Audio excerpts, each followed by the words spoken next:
É de conhecimento geral que a cirurgia radical da próstata tem um impacto muito negativo na função sexual dos homens. E o homem, quando tem o diagnóstico de uma doença tão séria e fatal, ele está apavorado, está entre a cruz e a espada. Se ele não operar a próstata, ele pode morrer de câncer, e se ele operar a próstata, ele pode ficar impotente. E é nesse sentido que a ciência vem trabalhando, vem produzindo novos métodos, novas formas de reabilitação dos homens que operam as suas próstatas. E hoje eu vim trazer aqui neste vídeo mais uma ferramenta que é bem promissora e pode ser que ajude esse homem a recuperar a rigidez peniana mais rápido após a cirurgia. Para quem não me conhece, eu sou Heleno Paes, médico urologista e andrologista.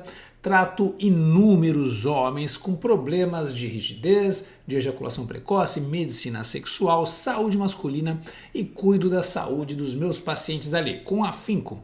Se você ainda não é inscrito nesse canal, já vai ali, vamos lá, já se inscreva, deixe seus comentários ao final do vídeo e compartilhe esse vídeo com seus amigos. Vamos lá?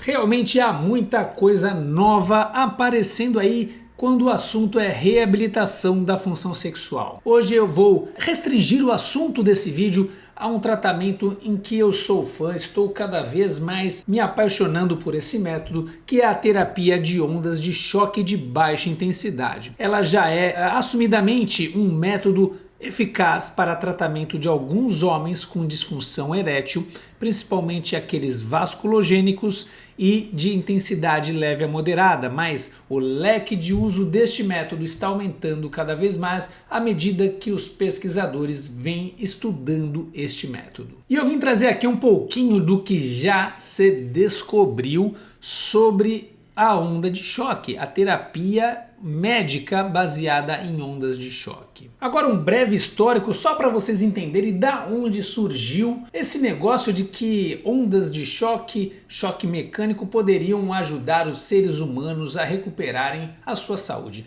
Isso ocorreu através de observações iniciais em marinheiros na Segunda Guerra Mundial. Esses marinheiros que caíram no mar e eram vítimas de bombas submarinas que acabavam ceifando as suas vidas. Eles eram submetidos a autópsias e foram verificados nessas autópsias que a parte externa do seu corpo estava íntegra, porém os seus pulmões dilacerados pelas vibrações causadas pelas bombas submarinas. E a partir dessa observação foi levantada a seguinte hipótese: essas ondas transmitidas pelas bombas através da água, elas atravessariam o corpo humano e quando elas encontrassem estruturas com densidades diferentes da água, elas sofreriam uma mudança na sua intensidade e acarretariam em alterações realmente naqueles órgãos. Então os pesquisadores ficaram encucados com essa observação. Foi aí que de repente alguém teve a brilhante ideia de usar este mesmo método, criar um aparelho que transmitisse ondas calculadas de choque, de vibrações mecânicas para quebrar cálculos renais. E adivinhem só, gente, isso foi em 1971 e essa terapia foi usada amplamente ao longo das décadas de 80, 90, 2000 e até hoje também é utilizada. Novos estudos surgiram e aí o uso das ondas de choque passou a ter relevância também na ortopedia, com tratamento de tendinoses, artroses em diversas regiões do nosso corpo. Já lá pelos anos 2000 foi descoberta a ação dessas ondas atravessando órgãos do nosso corpo, promovendo formação de vasos sanguíneos no coração, naqueles corações doentes que estavam com suas artérias entupidas, e isso trouxe um benefício, um ganho de performance nessas pessoas cardiopatas. E um pouquinho mais recente foi estudado então a melhoria nos vasos sanguíneos do próprio pênis. Isso, homens que têm os vasos sanguíneos ruins, eles tinham a circulação do pênis melhorada e assim melhoraram a sua função erétil. E a analogia ela se seguiu até chegar nesse grupo de pacientes que são aqueles que tiraram a sua próstata. Esses pacientes possuem impotência causada por um dano neurológico nos nervos que promovem a ereção. A cirurgia preservadora desses nervos já é capaz de trazer de volta a ereção para muitos homens, mas alguns ainda sofrem com a dificuldade de restabelecer a sua rigidez. Mas vamos voltar um pouquinho antes, né? Antes desse método ser experimentado em humanos, houve uma extensa linha de pesquisa em modelos animais, usando, sim, ratinhos, camundongos. E nessa linha de pesquisa houveram diversas descobertas de mudanças nas estruturas dos tecidos e órgãos do nosso pênis. E aqui eu trouxe aqui um slide que eu fiz até para uma aula aí que eu vou apresentar para um grupo de colegas e eu queria compartilhar com vocês. Vamos ali para a tela? Bom, aqui eu enumero alguns achados desses ensaios pré-clínicos realizados aí em modelos animais, né? E aqui foi verificado alguns ganhos da terapia de onda de choque nos modelos animais no curto prazo, como já um ganho do aumento da pressão arterial dentro dos corpos cavernosos.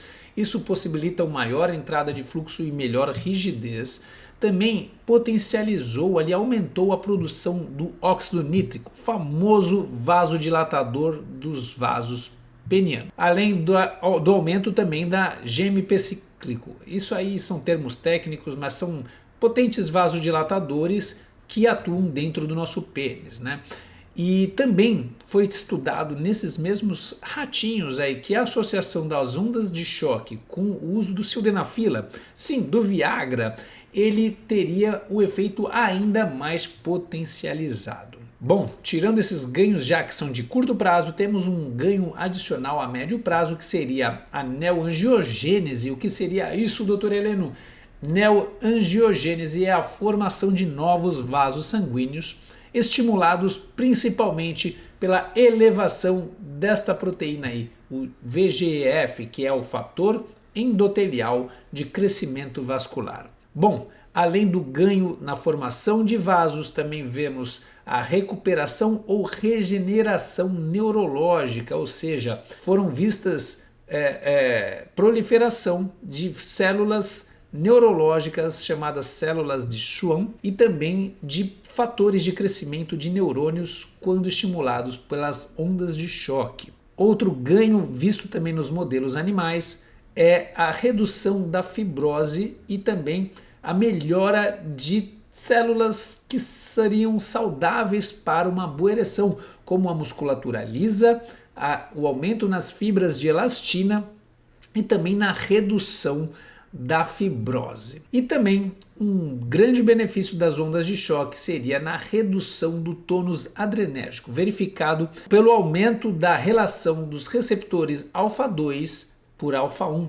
O receptor adrenérgico alfa-2 ele está relacionado a uma diminuição da adrenalina, da ação da adrenalina no corpo cavernoso e naturalmente uma maior facilidade de relaxamento do músculo liso do pênis e aumento do fluxo sanguíneo, melhorando a rigidez, principalmente naquelas pessoas, naqueles indivíduos que estão encharcados de adrenalina, né? Os estressados, os ansiosos por performance, né? Aqueles que não conseguem relaxar numa situação sexual. Ufa, falei difícil, não sei se deu para entender muito bem, mas assim, a princípio há uma mudança importante em vários tecidos que compõem ali o órgão, o pênis. E a grande dúvida que se gerou nesses ensaios em animais é se esses benefícios, essas mudanças aconteceriam também em seres humanos. E aí é que vem os ensaios clínicos em modelos humanos. Ora, doutor Heleno, mas puxa, se o homem que fez a retirada da próstata teve uma lesão no nervo e este método ele estimula uma formação do nervo, dos vasos sanguíneos, isso não melhoraria a função erétil destes homens? É isso que a gente está falando, né? Então, em teoria, sim. Mas na prática a gente ainda não conseguiu fazer um estudo robusto com um método com uma boa acurácia para avaliar o método, porque existem várias variáveis aí nessa questão. É claro que quando nós falamos de um método de reabilitação, você não vai ter um órgão 100% novo, né? Então, claro que quanto mais danificado de base for o seu pênis, mais difícil vai ser conseguir bons resultados. Então, quais seriam os melhores candidatos a uma terapia de reabilitação do pênis após a prostatectomia radical? Seriam aqueles homens mais jovens, ou seja, que têm tecidos mais novos, que teoricamente seriam mais saudáveis, não teriam diabetes, pressão alta e por aí vai, e também que tinham uma função erétil boa antes da cirurgia.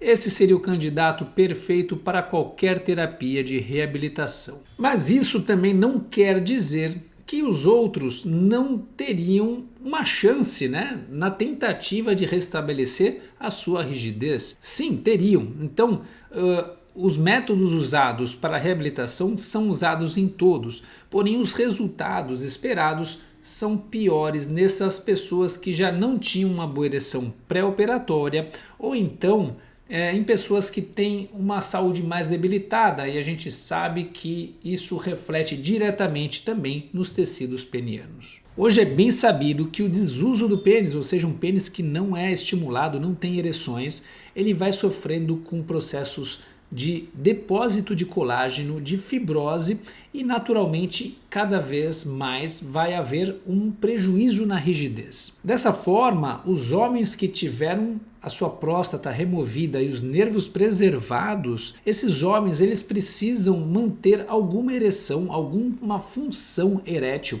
enquanto esses nervos são regenerados. Caso contrário, vai haver um prejuízo secundário pelo próprio desuso. E é nesse sentido que todas as terapias de reabilitação pós-prostatectomia são postuladas que são idealmente começadas logo após a cirurgia. E isso se deve principalmente para evitar essas lesões secundárias pelo próprio desuso. Sobre trabalhos científicos estudando ondas de choque nesse pessoal que fez a prostatectomia, nós temos muito pouca informação até o momento. Estudos com pouco número de casos ou então metodologia imprópria com algumas limitações, tudo isso atrapalha a interpretação dos dados. Um primeiro estudo que teve um pouquinho mais de relevância, mas ainda uma pequena relevância, estudou 77 homens que foram submetidos à prostatectomia radical e fizeram terapia de ondas de choque em 36 homens e compararam com o restante. E foi visto que num curto prazo, num prazo de somente 10 semanas, a mudança foi muito pequena em relação àqueles que não fizeram. Entretanto, nós sabemos que a recuperação da função erétil após prostatectomia radical ela é muito ruim mesmo dentro de 10 semanas, não sendo um parâmetro muito viável para analisar o uso das ondas de choque nessa população. Então esse estudo acabou que ele precisa ser melhorado. E não temos nenhuma outra evidência até o momento sobre isso. Então, atualmente ele é feito de uma forma off-label, ou seja, não prescrita de forma a garantir resultado, mas por analogia com os benefícios encontrados em outras patologias, em outras situações, alguns profissionais têm usado a ondas de choque de uma forma precoce para a reabilitação dos pacientes prostatectomizados. E aí, o que você acha? Que esse método pode ajudar essas pessoas ou não? Baseado no que a gente conversou aqui, né? Deixa aqui no seu comentário. Você faria terapia de ondas de choque se tivesse numa situação dessa? Uma operação de próstata e impotente ou com risco de ficar impotente? Coloque aqui nos comentários. Obrigado por ter assistido o vídeo até aqui. E se você precisa de uma orientação profissional sobre disfunção erétil, ondas de choque ou qualquer assunto correlacionado, considere passar em uma consulta comigo. Eu atendo o Brasil inteiro por teleconsulta e as informações de contato, o link para contato está aqui na descrição do vídeo. Grande abraço e vejo vocês no próximo vídeo.